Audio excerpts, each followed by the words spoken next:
What's up, everyone? I'm Teacher T, and today I'm going to show you exactly how to ace the power rule. First thing to do is to simplify to get into it, and then do the rule, which I'll show you how to do. And finally, to get full marks, you may need to simplify. So we're going to start off with number 2, doing the rule, how it's done, and then we're going to put it together with some higher level questions that could be staring at you at your exam. Now, let's start off with an example. Let's say we have a function of x is x to the power of some number, we'll say 5. To get the derivative of that function, we take the exponent, the 5 here, and we're going to move it in front of the x and then subtract the exponent by 1 to get 4. That's the derivative. Now if we compare that to the original function, f of x is equal to x to the 5, we see the 5 is in front and we subtracted the exponent by 1. That's it. That's the rule. Now in a general sense, if we have a function f of x is equal to x to the n, any number, to get the derivative of this function, it equals n times x to the power of n minus 1. All right, let's do a couple examples, one a little easier and another a little bit more complicated. Here we have a regular polynomial, f of x equals x 5 times x squared minus x plus 7. And let's do the derivative of this function. So I'm going to copy the function here and put it down below just to do a little notation here. If we want to know the derivative of f of x with respect to x, so that's the derivative with respect to the variable x, we can write that as d over dx of this whole function here is essentially what we're doing here. And short form, as you've likely seen before, df over dx, we can write it as f prime of x, the derivative of x. All right, well, let's do it here. Now, due to the sum rule, the derivative of a polynomial is equal to the derivative of each term separately. So we'll do that. So we'll do the derivative of this 5x squared term. Now, constants come along for the ride. Technically, it's called the constant multiple rule. They just come along for the ride. And then we do the derivative of this power here, x squared. Just like before, what we've seen, the exponent goes in front, so it's 2 times x, and then we subtract the exponent by 1, so 2 minus 1. Now for the next one here, if it's not written, it's x to the power of 1. We'll bring that 1 in front. We don't have to write it, but I will anyway. So it would be 1 times x to the power of, and the exponent minus 1, 1 minus 1. And then plus the derivative of a constant is just 0.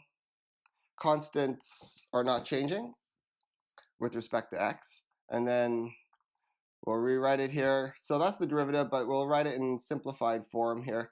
5 times 2 is 10 to the derivative, or times x to the power of 2 minus 1, which is just 1. We don't have to write the 1 there. Minus, now x to the power of 1 minus 1, that's x to the 0, and anything to the power of 0 is just 1. It's just 1. So that's nice. So this is minus 1 times 1, which is just 1. 1 times 1 is 1, plus 0. So that's it. That's your derivative here of a polynomial. We do the power rule for each term separately. Great. Okay, let's look at a slightly more complicated example. Here we have this thing that might not look like we need to use the power rule. It might look like we need to use the quotient rule if you've covered that yet. But with a little simplification, we can see that this is just a simple power rule in disguise. So let's simplify it. We need to square everything here in the brackets. Everything gets squared, so that'd be 4 times. Now when we have a power to a power, then we multiply the exponents. So that's x to the power of 3 times 2, which is 6, all over. And any radical is a hidden exponent. So this is in radical notation. We'll convert it into exponential notation. That's x squared, so the 2 is still there. And this 3 here goes in the denominator. So it's 2 divided by 3.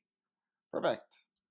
All right, we're a little simpler already. One more step to go is now when you divide powers with the same base, we subtract the exponents. So we can write it as one big happy base, and we'll subtract the exponents. We'll make 6. I'll put it as 6 over 1, just because it makes it easier to subtract the fractions, minus 2 over 3. We're subtracting fractions, so we need to find a common denominator here. This is going to be 3. To get that denominator of 3 for the first fraction, we multiply it by 3 over 3. It's supposed to be a 3 down here. 3 over 3. 3 times 6 is 18. Minus, and this is already over 3, minus 2, which is equal to 16. 18 minus 2 is 16. So 16 over 3. That's our exponent. Great. So proudly, in simplified form, f of x is going to equal our 4 comes along for the ride times x to the power of 16 divided by 3. There we are. Wonderful format to apply the power rule. So let's do it. F prime of x equals, we'll keep that coefficient there. Now we'll bring the exponent down in front, 16 divided by 3. And then we'll subtract the exponent by 1 here. So we'll take 16 over 3. Now, I highly recommend, rather than just subtracting 1 here, subtract it with the same, in the form that you have the same denominator. Subtract it by 3 over 3, because 3 over 3 is 1. But now these fractions have the same denominator.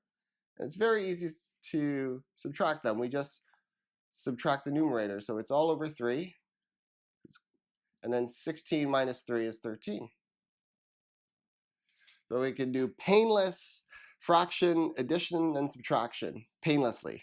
Beautiful. All right, let's go back. So this is, we'll write it in our simplified form. We'll multiply these numbers together. 4 times 16 is 64. Divided by 3. It's supposed to be a 4 there. Times x to the power of 13 over 3. And that's our derivative. Now on the exam, the question may ask you to write it in radical notation. So let's do that for whatever reason. So 64 over 3. To do that, we'll have, so x to the 13, that stays the same. That doesn't change, x to the power of 13. And then we'll do the square root, or cubed root, the root of 3. There we go. Let's put brackets around here to make it look a little cleaner here. There we go. So that's your derivative using the power rule. I provided examples in the description so you can try to your heart's content and ace the power rule every time. Thanks for watching. I'm Teacher T, and I'll see you in the next lecture.